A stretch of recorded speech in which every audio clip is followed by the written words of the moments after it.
Hello and नमस्ते। तपाईँहरू सबैजना सन्चै हुनुहुन्छ होला अनि यता म पनि सन्चै छु है त।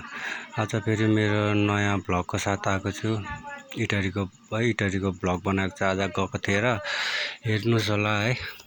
आज फेरि जाम सानो छैन यहाँ चोकमा है। त्यस्तो हो, त्यहाँ दबाई किन्न गएको थिएँ मेडिकल, अनि आउँदाखेरि यसो बनाएको नि त भिडियो होइन। त्यो धेरै जाम हुन थालेको छ इटरी पनि मेन चोक गोल चोकमा। अब त्यस्तै हो, गाडी धेर भएको हो कि मान्छे धेर भएको हो त्यो चाहिँ थाहा छैन होइन। भिड अब यस्तै हुन्छ, भिड यस्तै हो, यस्तै छ। अब हेर्दै जानु, अगाडि म सब देखाउने छु। इटरीदेखि हामी तर्रतिर फर्किँदैछौँ है। हाम्रो घर चाहिँ तर्र हो, मेरो घर चाहिँ तर्र हो, अनि हामी जाँदैछौँ तर्रतिरै। अनि त्यही दबाई सकेर दबाई लिन मात्र आएको थियौँ र सानो काम थियो र दबाई पनि हस्पिटल खोज्नु परेन, यहाँ नजिकै रहेछ देखिहाल्यो कि के नाम पो थियो हस्पिटलको। त्यहाँ मात्रै दबाई पाउँथ्यो र लिन आएको, लिएर गयो है। अरू त के भन्नु, अरू त्यस्तै हो। त्यहाँ मकै पोलिरहनु भएको छ, एकजना रुँगिराख्नु भएको छ। अब कहिले पाक्छ भनेर बसेको होला रुँगेर। पालो कहिले आउने हो, कहिले आउने हो, कहिलेमा पोलेको मकै त्यस्तै हुन्छ है। अब मेरो त यस्तरी दिनहरू बित्दैछ। तपाईँहरूको कस्तो हुँदैछ दिनहरू? पक्कै पनि रमाइलो राम्रै तरिकाले बित्दै होला है, त्यही आशा गरेको छु। मेरो चाहिँ यसरी बित्दैछ दिनहरू। गोलचोक हेर्नु न यस्तो छ है। त्यो जेएनजी आन्दोलनमा भत्काएकै केही रिपेयर पनि गरेको छैन।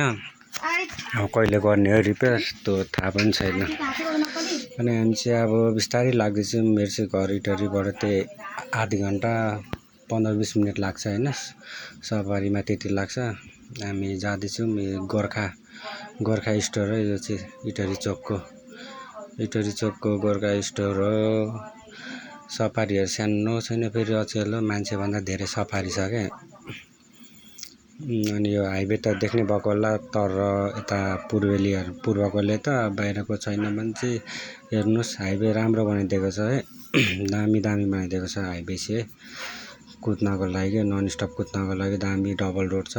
मिठो दामी सरर गयो, छिटो पनि पुगिन्छ, राम्ररी पनि पुगिन्छ। अनि यो चाहिँ हाम्रो नगर बस हालेको छ है।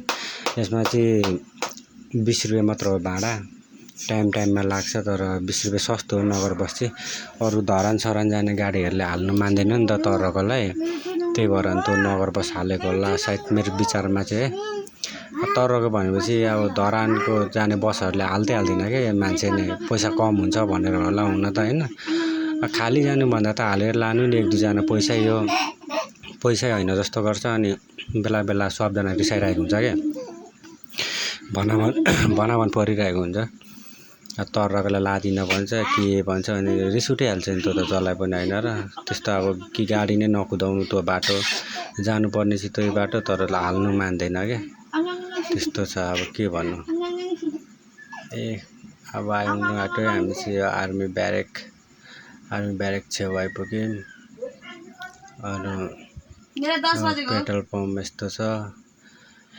यहाँको जस्तो राम्रै भयो, मजा आयो आज घुमेर, सजिलो छ, राम्रो छ है। यस्तै हो, हाइवे आज देखाइदिएको, किनकि यो बाटोको मैले भिडियो बनाएको थिइनँ नि त। इटरी साइडको भिडियो मैले बनाएको थिइनँ। अब त्यति खासै काम पनि पर्दैन, आउनु पनि अब मन लाग्दैन क्या।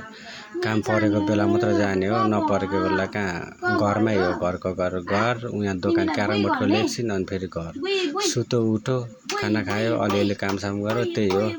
त्यसरी नै मेरो चाहिँ दिनहरू बित्दैछ है।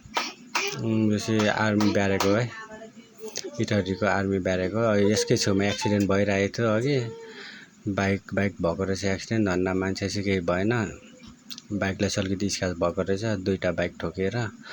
अरू बाँकी कुरा त यस्तै हो। तपाईँहरू पनि अब सन्चै हुनुहुन्छ होला होइन, म पनि यता सन्चै नै छु है। तपाईँहरूको दिनहरू राम्ररी नै बित्यो होला है, राम्ररी नै बिताउनुहोस्।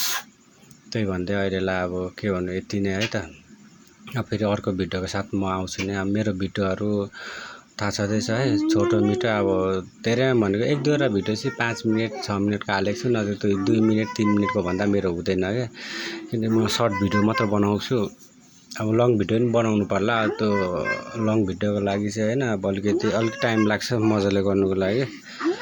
लङ भिडियो पनि आउँछ, एउटा अलिक राम्रो खालको फोन किनेपछि, अनि एउटा बाइक भएपछि चाहिँ आउँछ क्या राम्रो। अहिले बाइक पनि छैन, फोन पनि राम्रो छैन, अब बाइक किनेपछि चाहिँ हुन्छ है राम्रो फोन पनि किन्ने हो बाइक किनेपछि अनि भ्लग बनाउँदिन त्यसपछि अब लङ भिडियो पनि आउँछ के अब अहिले त यो छोटो मिठो मिनी भ्लग हो हैन अब यसरी नै चलाइरहेको छु है चल्दैछ ल ठिक छ उठाइहाल नानीले पनि मुतिदियो सबै यस्तै छ मुति त गयो लु यसरी नै दिनहरु बितिरहेछ नानी यहाँ आएको नानीले मुति त गयो